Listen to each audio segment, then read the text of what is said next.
Bayan Wu Suk's career is entering a phase that many Hallyu stars spend an entire decade trying to reach, becoming the face of a global phenomenon.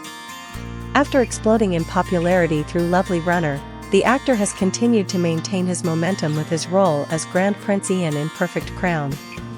However, what is truly shaking the Korean entertainment industry is not just the ratings or the media buzz surrounding his current projects. The real spotlight is on the fact that Byeon Woo Seok is preparing to lead the live-action adaptation of Solo Leveling, an IP widely regarded as one of Asia's biggest commercial giants in recent years. This is not merely another drama project. It is the biggest test of Byeon Woo Seok's career so far, and it could ultimately become the defining turning point that shapes the next generation of KDrama leading men. What makes the situation even more remarkable is that Solo Leveling is far from an unfamiliar title. Originating as a Korean web novel, the story rapidly evolved into a massively successful webtoon with an enormous global readership. Its anime adaptation later became an international sensation, even dominating the Crunchyroll Anime Awards 2025 with 9 wins, including the prestigious Anime of the Year award. That success proved one important thing: Solo Leveling is no longer just a Korean property, it has become a global entertainment franchise with an incredibly loyal fandom. As a result, when Netflix decided to produce a live-action version, the pressure placed on the cast immediately became enormous. Especially for Bayan Wu Suk, who will portray Sung Jin-woo, a character widely considered one of the defining protagonists of modern anime and webtoon culture. Interestingly, Netflix likely did not choose Bayan Wu Suk based solely on visuals or popularity. Sung Jin-woo is a character with one of the strongest psychological growth arcs in the fantasy genre, beginning as a weak earring hunter constantly looked down upon, before transforming into humanity's strongest warrior after surviving a near-death experience. The role requires an actor capable of portraying both vulnerability and overwhelming charisma, qualities Bayan Wu Suk has increasingly demonstrated through Lovely Runner and Perfect Crown.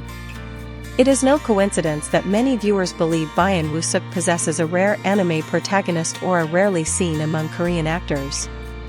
His sharp facial features, towering height, emotionally expressive eyes, and ability to shift emotional states quickly make him an almost ideal choice for Sung Jin-woo. This is also why many international fans reacted far more positively than expected once the casting news surfaced. Yet the biggest surprise for audiences may actually be the possible addition of Kang Mi Na to the project.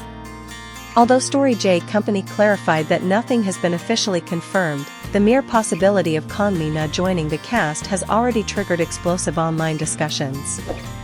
The reason is simple: this would mark a highly anticipated reunion between Kang Mi Na and Bayan Wu Suk following their previous collaborations in Moonshine and History of Walking Upright.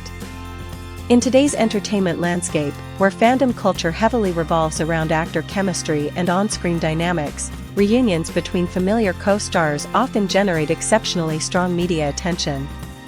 This becomes even more fascinating because audiences have become so accustomed to pairing Byeon Woo Seok with Kim Hye Yoon following the phenomenal success of Lovely Runner.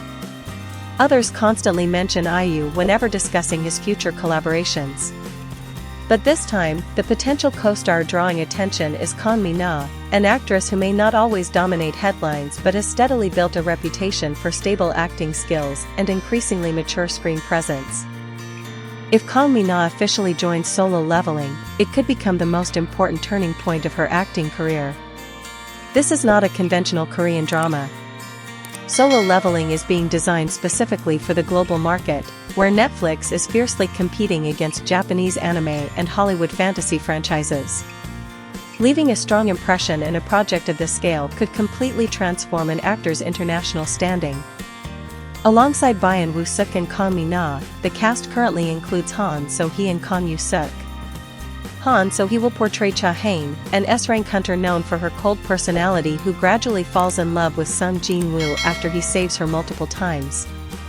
This casting choice is widely viewed as highly strategic. Over the past several years, Han So-hee has established herself as one of Korea's strongest internationally recognized actresses. From the world of The Married to her later action-oriented projects, she successfully built an image that is simultaneously elegant, dangerous, and emotionally intense, qualities perfectly suited for Cha Hain. Meanwhile, Kang Mi Na will take on the role of Yoo Jin-ho, a loyal and emotionally grounded character who serves as an important human bridge within the violent world of hunters. Although he may initially appear to be a supporting character, Yoo Jin-ho is essential to the emotional core of the story. Another major reason Solo Leveling is receiving enormous anticipation lies in its directing team. The project is being helmed by Lee Hae-jin and Kim Byung Seo, the filmmakers behind Ashfall. This strongly suggests that Netflix is not aiming to create a simple fantasy K-drama, but rather a cinematic-scale production filled with large action sequences and heavy visual effects. However, the most important question remains: can Solo Leveling open a completely new era for Korean live-action adaptations? For years, Hollywood has repeatedly struggled with anime and manga live-action remakes. Korea, however, may hold a major advantage. The Korean entertainment industry deeply understands webtoon storytelling, Asian emotional rhythms, and possesses one of the strongest actor training systems in the world. If Solo Leveling succeeds, it could dramatically reshape the international status of K-dramas, potentially positioning Korea as the new global center for fantasy live-action productions. And standing at the center of that possible revolution is Bayan Wu Suk himself, facing the most defining moment of his entire career. One role could elevate him from being simply the hottest rising actor into a truly global icon,